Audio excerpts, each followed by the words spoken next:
সুপ্রিয় দর্শক, স্বাগত জানাচ্ছি নতুন ভিডিওতে।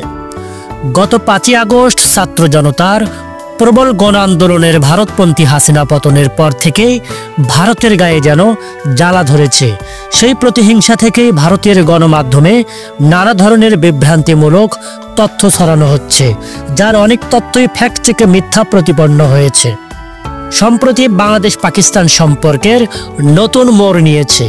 দীর্ঘ কয়েক যুগ পরে ফের বাংলাদেশ পাকিস্তান দুই দেশের মধ্যে বাণিজ্যও শুরু হয়েছে। পাকিস্তানিদের জন্য শুধু ভিসা প্রক্রিয়া সহজ করছে না, ইসলামাবাদের সঙ্গে বাণিজ্য বাড়াতেও চাইছে ঢাকা। সম্প্রতি ভারতের গণমাধ্যম নিউজ 18 দাবি করছে, পাকিস্তানের সেনা থেকে পাক সেনা বা খান সেনাদের থেকে মুক্তি চেয়েছিল বাংলাদেশ, যার জন্য মুক্তিযুদ্ধ আজ তাদের সঙ্গে হাত মিলাচ্ছে।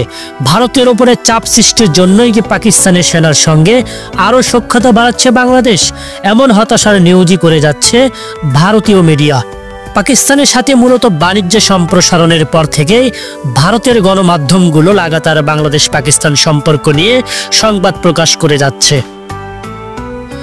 ভারতের এই গণমাধ্যম আরও দাবি করছে, আন্তর্জাতিক সম্পর্ক বিশেষজ্ঞ রাজগোপাল ধর চক্রবর্তী বলছেন, বাংলাদেশ তো এখন ভারত বিরোধিতায় নেমেছে। ভারতের বিরুদ্ধে বিদ্বেষ এখন চরমে। তারা যুদ্ধ করবে বলছে এবং তারাও কিছু ট্যাঙ্ক বলে নিয়ে এসেছে। এখন ভারতের সঙ্গে যুদ্ধ করতে গেলে একটু অভিজ্ঞতার দরকার লাগে। যার একমাত্র অভিজ্ঞতা আছে সে হচ্ছে পাকিস্তান।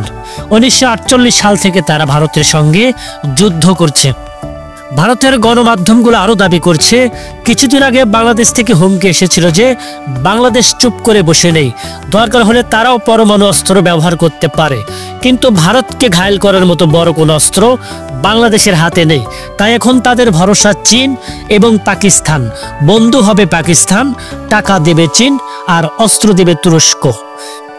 কিছুদিন আগেই অন্তর্বর্তীকালীন সরকারের প্রধান ডক্টর ইউনুস নিক্কেই এশিয়াকে এক সাক্ষাৎকারে বলেছিলেন, চীন বাংলাদেশের বন্ধু। রাস্তা, বিদ্যুৎ কেন্দ্র নির্মাণ থেকে শুরু করে সমুদ্র বন্দর পর্যন্ত তারা বিভিন্নভাবে আমাদের সহায়তা করছে। বাংলাদেশ বেইজিংয়ের সঙ্গে সহযোগিতা অব্যাহত রাখবে। কিছুদিন আগে প্রধান উপদেষ্টা ইসলামাবাদের সঙ্গে ঢাকার সম্পর্ক এগিয়ে নিতে পাকিস্তানের প্রধানমন্ত্রী শাহবাজ শরীফকে 1971 সালের অমীমাংসিত সমস্যাগুলো মীমাংসা করার আহ্বান জানিয়েছেন। বলেন, বিষয়গুলো বারবার আসছে, আসুন আমরা সামনে এগিয়ে যেতে সেই বিষয়গুলোর ফয়সলা এখনই করি। বৈঠকে দুই দেশের সরকার প্রধান ব্যবসা, বাণিজ্য, ক্রীড়া ও সাংস্কৃতিক বিনিময়ের মাধ্যমে দুই দেশের মধ্যে সম্পর্ক জোরদারে সম্মত হয়েছেন।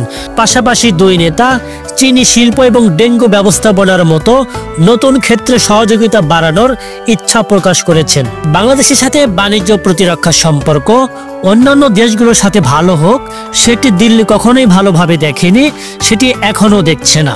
বাংলাদেশের উচিত হবে সকল প্রতিকূল এবং সকল ষড়যন্ত্রের জবাব দিয়ে বাংলাদেশের পথে এগিয়ে যাবে, এটি সকলের কাম্য।